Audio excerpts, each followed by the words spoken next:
And I would like in particular to thank Ursula Halligan and Colin and We Are Church who invited me here to speak this evening. And I know that they've worked really hard to organise this event, and it's very worthwhile.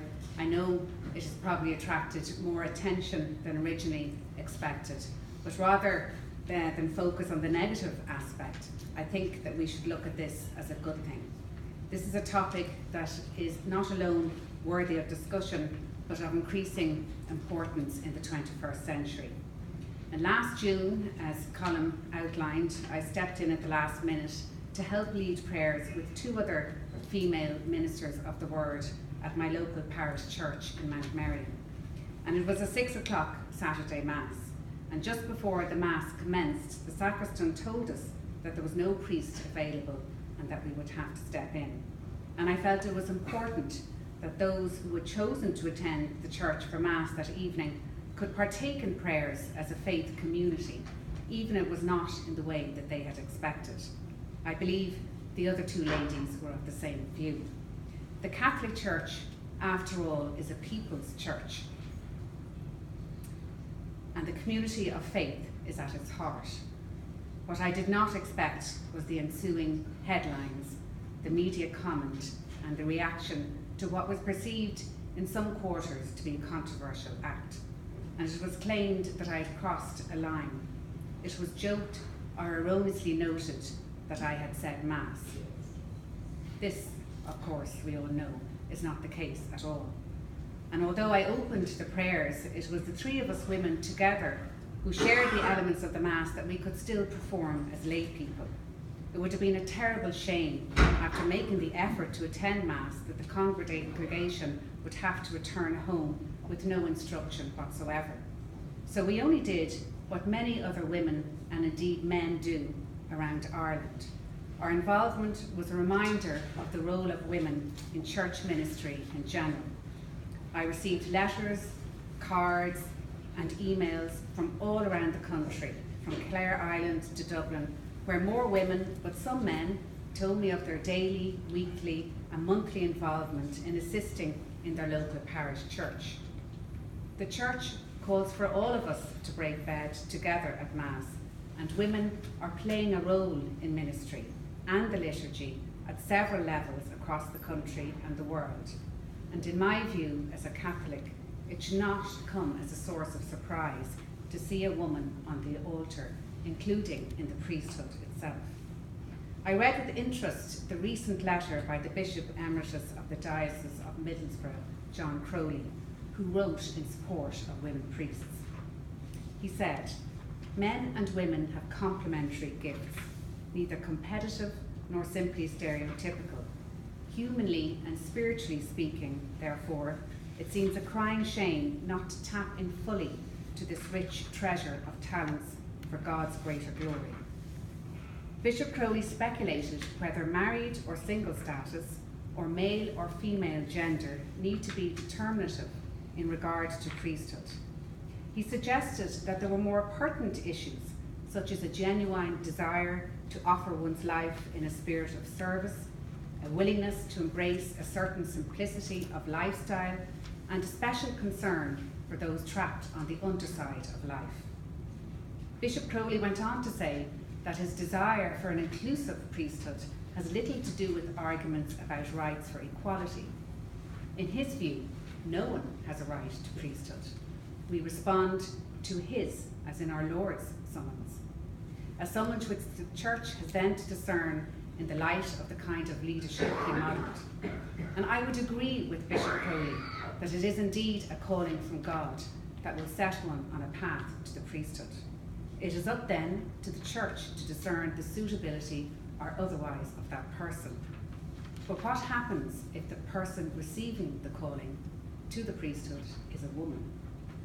Do we really believe that God would discriminate against her, assuming she fulfills all the other criteria, as the Catholic Church presently does, purely based on her gender? The role of women in the priesthood is still considered a taboo topic at the highest levels of the Catholic Church. What is the Church afraid of? As ever, the views among the laity are different and more nuanced. One only has to look at the various Protestant churches in Ireland where over 400 women are in ministry at various levels, including as ordained members of the clergy, among them Bishop Patricia Storey. Nobody finds this unusual, because in those church communities it is considered quite the norm. Why can't the Catholic Church be the same? Where does this determination to block women in leadership positions stem from? Why are women forbidden from even being considered as members of the clergy, not to mention become an integral part of a new, dynamic, representative, equal church? And what can we do to challenge this?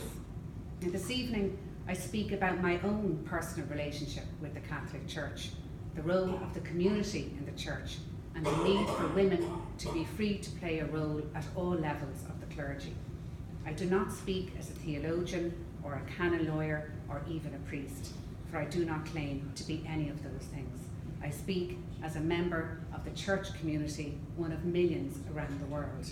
And for me, as I am sure for many others, faith is closely connected to the very personal aspects of my life, my childhood, my family, and important memories of my life to date. I believe faith should be active, not passive. Faith is best served by clearly participating in life in order to make it better, not just for ourselves, but for others. And I try to live by that code every day of my life in everything that I do. Sometimes I succeed, and sometimes I fail. The practice of my faith, to me, is not a duty or an obligation, a chore, or even a tradition. It is a living embodiment of my relationship with God. It is intensely personal, a place where my spirituality finds its wings either in the privacy of prayer or a community celebration of the Mass. It is at the core of who I am, and it is the very essence of who I am. My faith in God allows me on the one hand to enjoy and appreciate the joys and wonders of life, and on the other hand to endure and suffer its trials and tribulations. No one escapes either, but it is faith, in my view, that helps us recognize any success for just what it is, an impermanent accolade, and any suffering bearable with the comfort of God's beneficent whispering of this too will pass. A true, deep, tested faith is therefore a blessing beyond words. Last year I was at the Tenement Museum at 14 Henrietta Street. The old slums of Dublin from 100 years ago have been recreated with a tender precision and loving attention to detail.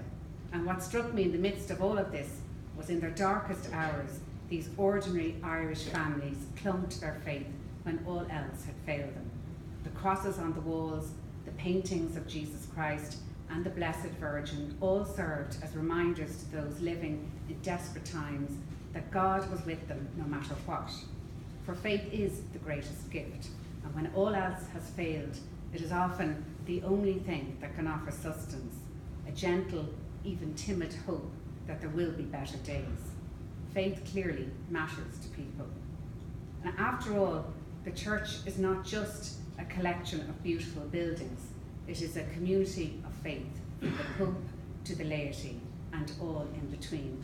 And I believe everyone should feel valued as equal members of this community. Ireland has a rich diversity of religious traditions and an increase in those who profess no religious affiliation.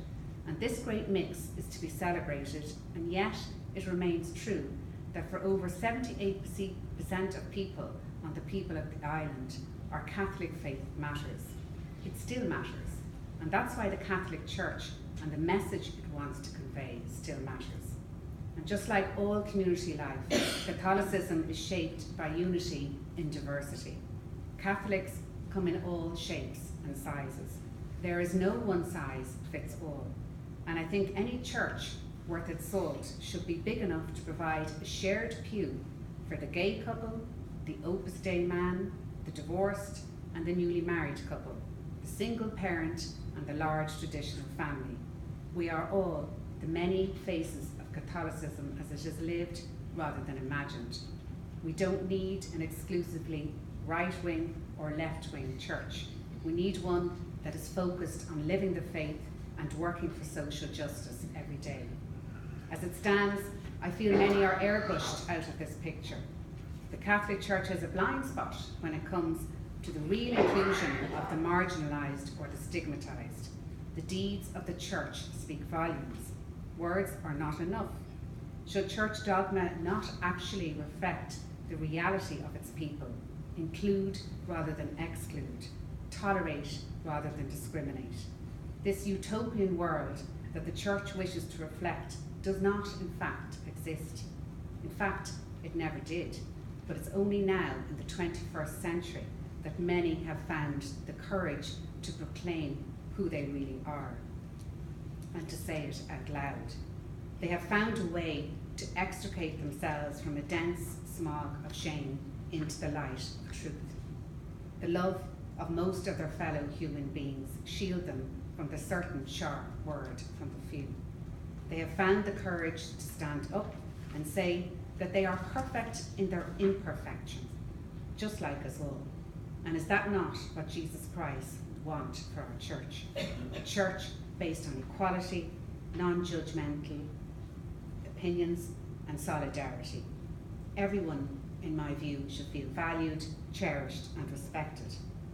For many, the revelations of sexual and physical abuse scandals and the denigration of marginalised people within the church has shaken their faith and sense of belonging to its core. With catastrophic moral failures at many levels, many members of the church community want to see renewal and the role of the community reasserted. We should put this drive for renewal at the heart of church life. We have a responsibility to speak up for the values we expect our church to uphold. Irish public life in general has been well served by those who speak out against injustices, even when their actions are not appreciated or welcomed. In our daily lives, in the office, the school, the dole, and yes, the church, if we see something, we are morally bound to say something. We have to call out injustices, weed out discrimination, and try to espouse and adopt the 7 major virtues that Pope Gregory spoke of: faith, hope, charity, fortitude, justice, prudence, and temperance. Everyone struggles with these virtues at times, and that's okay. That's human. I ask everyone here, could you imagine a world in which the media, the business community, or the Oireachtas were comprised of only of men? We would miss out on so many insights and perspectives. We know women are still discriminated and excluded in many areas in the world over. And until relatively recently in this country, women could not serve on juries, work after marriage, or have a say even in the sale of their home. We may have come a long way from that wrong-headed thinking, but at present, women are not being fully heard in church leadership. This has an impact on the whole community and makes the church weaker. What kind of example is this to our young girls? We want to tell them that the world values who they are, but we don't even do that in their own parish. Yes, we say to our daughters, you can be an altar girl, but don't get too ahead of yourself. You will never be a priest. Even if you feel that God has called you, you are forbidden. That vocation is only for a man. You are not welcome here. You are not welcome here because you are female. We value you, but only in certain roles. Oh, and yes, we do still want you to keep the faith alive for future generations. Does that sound fair to you? A church without women in its leadership is a weaker church. A paradigm shift in thinking in church leadership is badly needed. If the church wants to be strong, it needs to evolve. Evolution and change need not be seen as a loss. In fact, much of human history is a striking example of the good that evolution achieves. There are so many women in the church who are leaders in waiting. Don't think for a moment that women are not holding this church together. Between 1975 and 2008, the world's Catholics increased by 64%, but the numbers of priests increased by only 1%. In 2008, nearly 49,631 of the world's 218,865 parishes did not have a resident priest. Bishop Crowley says that his hope for an inclusive priesthood is not driven by a desire to stem the present decline in vocations, as his reasoning is propelled by a different desire, which I alluded to earlier. He does write, however, that it might well be that to open up the priesthood to women would make the priesthood more widely attractive and indirectly contribute to such an upturn in possible candidates. And I hope that he is proved right, as only this weekend we heard from the new Bishop of Clogher, Larry Duffy, how lay people will be required to perform funeral duties due to the declining number of priests. Bishop Duffy acknowledged that parishes with no resident priest were a big change for people and a big change for the dioceses. How long will it take for the Catholic Church to realise that their prohibition on women priests is not just, at best, brazen discrimination, but at worst could lead to the slow death of their beloved church in its entirety? You can walk into any parish in this country and around the world. More often than not, it is women who are holding parishes together, doing the lion's share of the work. According to the Vatican's Pontifical Yearbook in 2017, women comprise a majority, 56% of all consecrated people within the church. So let's be clear, women are in the church. Women work for the church. They simply face a glass ceiling that bars them from being able to apply for or to be appointed to important leadership positions. And glass ceilings are being broken in many sectors, politics and science, and why not the church? It is not that women need church leadership positions, it is that the church leadership needs women. A church that discriminates against hearing 50% of its wisdom is not as smart as it could be. That is a disservice to Catholic men and women around the world. It is not a church that is truly representative of the world we live in. So why are women not regarded as leaders in their church? It may be the impact of centuries of traditional norms. We know that women played a crucial leadership role in early Christianity, particularly in early Irish Christianity. Our Marian traditions remind us of this in our prayers and in our saints. The early church considered Mary Magdalene's apostle of the apostles. That's what she was considered. In the 2nd century, Clement of Alexandria wrote that apostles were accompanied on missionary journeys by women colleagues who served as fellow ministers to women. These early Christian communities knew that our faith would widen and deepen if we engaged our societies with the empathy and perspectives of both female and male leaders. Yet today, while many areas of life are opened up to women, the role of women in the church has been relegated by an exclusively male clergy. This form of clericalism is hurting all of us. We have strayed from the pastoral approach that guided our early church, and that still guides many of our female and male members in the global south where the church is growing. As part of the spirit of renewal, a return to our pastoral roots, grounded in the lived realities and leadership potential of all of our members, is critical to our future church. It is how our leadership can be best of service, especially to the poorest amongst us. And I want you to imagine a church fit for our daughters as well as our sons. Should women be deacons on committees at the Vatican where they have been excluded or underrepresented? Should women be present, speaking and voting at a synod? Should women be priests? Should women around the world be properly recognised for holding parish life and religious family and community life together? I firmly believe that the answer is yes. I am a daughter, I am a wife, I am a mother, I am a woman. And to conclude, I can tell you now that if we want a church that is fit for our daughters, hearts and minds need to change. Women are waiting, women are watching. But if we want our daughters to be there in future generations, we need to open the church fully to them, as fully equal members in the community of faith.